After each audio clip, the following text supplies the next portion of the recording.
Have you ever said yes when every part of you wanted to say no?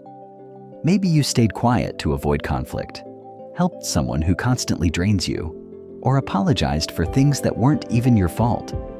At first, it feels like kindness. It feels mature, generous, compassionate. But over time, something strange happens. You start feeling exhausted, resentful, invisible. You realize everyone else's needs are being met except your own. And the worst part? Most people don't even notice the sacrifice you're making. This is the hidden danger of toxic empathy, when caring too much for others slowly becomes self-abandonment. Empathy itself is not the enemy.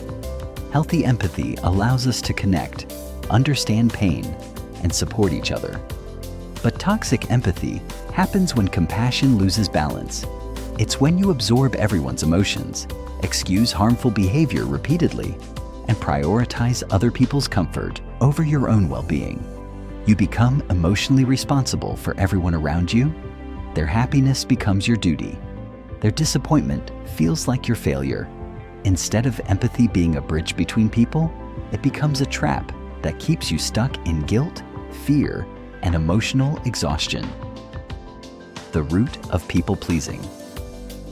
Most people-pleasers are not weak people. In fact, many are deeply sensitive, intelligent, and emotionally aware. The problem often starts early in life. Maybe you grew up in an environment where love felt conditional. You learned that being helpful, agreeable, or easy to deal with earned approval and safety. Maybe conflict in your home felt dangerous, so you became the peacekeeper. Over time, your brain connected self-worth with pleasing others. You stopped asking, "What do I need?" and started asking, "What will keep everyone happy?" Why being too nice backfires. The world often praises selflessness, but there's a dangerous line between kindness and self-erasure. When you constantly overgive, people unconsciously learn that your boundaries are flexible. Some will take advantage intentionally. Others will simply adapt to your endless availability. The more you tolerate disrespect, emotional dumping, or unfair expectations, the more normal it becomes. Ironically, trying to avoid disappointing others usually leads to deeper resentment. From both sides, you feel unseen, while others become dependent on a version of you that isn't sustainable. One of the biggest signs of toxic empathy is chronic emotional fatigue. You're always mentally carrying someone else's problems. Even when you're alone, your mind replays conversations, worries about how others feel, and searches for ways to fix situations that were never yours to fix. Eventually, this emotional overload creates anxiety, burnout, irritability, and even depression.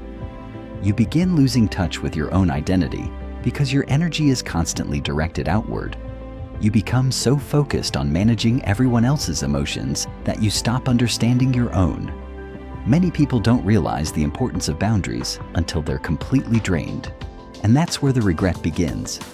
You look back at friendships, relationships, jobs, even family dynamics, and realize how many times you betrayed yourself just to avoid discomfort. You tolerated disrespect because you didn't want to seem mean. You stayed available because you feared rejection. You gave endless second chances because empathy convinced you that understanding someone's pain meant accepting their behavior. But understanding someone is not the same as sacrificing yourself for them. At the core of people-pleasing is often fear.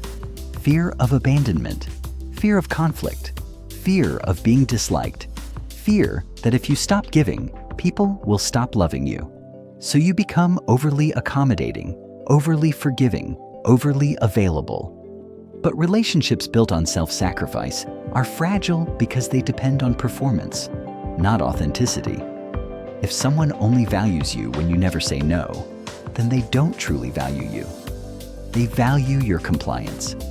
Manipulative people are naturally drawn toward those with weak boundaries, not always because they're evil, but because people who overextend themselves are easier to control. Toxic empathy makes you justify behavior that should never be normalized. You excuse dishonesty because they've been through a lot. You tolerate disrespect because they didn't mean it. You keep giving because they need you. Meanwhile, your emotional health slowly deteriorates. Compassion without boundaries becomes permission for mistreatment. The difference between kindness and self-abandonment. Healthy kindness has limits. It comes from choice, not fear. Real compassion does not require you to destroy your peace to protect someone else's comfort. You can care deeply about people and still say no. You can understand someone's struggles and still refuse harmful behavior. Boundaries are not cruelty. Boundaries are clarity. They teach others how to treat you and teach you how to protect your emotional energy. The healthiest people are not the ones who endlessly give. They are the ones who know when to stop. For chronic people pleasers, saying no can feel physically uncomfortable. Your body may react with guilt, anxiety, or panic because your nervous system associates boundaries with danger. But discomfort is not proof that you're doing something wrong. It's proof that you're breaking an old survival pattern. Every healthy boundary initially feels selfish to someone who was trained to overgive. But over time, boundaries create something powerful: self-respect. Healing from toxic empathy starts with reconnecting to yourself. What do you actually want? What drains you? What energizes you?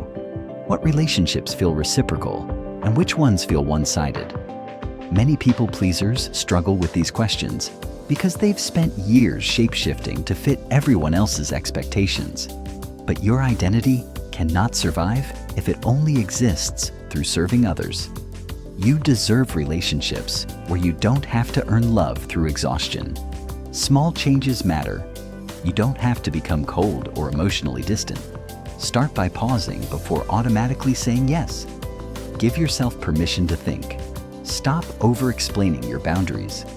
A simple, "I can't do that right now," is enough. Pay attention to how people react when you stop overgiving. Healthy people may be surprised at first, but they will adjust. Manipulative people often become angry because your boundaries remove the access they benefited from. That reaction tells you everything you need to know. One of the most liberating truths in life is this: sometimes people will be disappointed with you, and you will still be okay. You are not responsible for managing everyone's emotional reactions. Maturity is realizing that protecting your peace is not selfish. It's necessary. Every time you choose honesty over people-pleasing, you reclaim a piece of yourself that was buried under guilt and obligation. Being kind is beautiful. Caring deeply is powerful. But when empathy turns into self-neglect, it stops being healthy. The goal is not to become cold, distant, or uncaring. The goal is balance. To care about others without abandoning yourself. To support people without carrying them. To love without losing your identity. Because at the end of the day, the people who truly value you will not punish you for having boundaries. And the version of you that finally learns to say enough may be the healthiest, strongest version you've ever become. So ask yourself honestly, are you genuinely kind? Or have you simply been afraid to disappoint people? The answer to that question could change your entire life. If this message resonated with you, make sure to subscribe and join us for more deep conversations about psychology, self-growth, and emotional healing. And remember, protecting your peace is not selfish. It's necessary.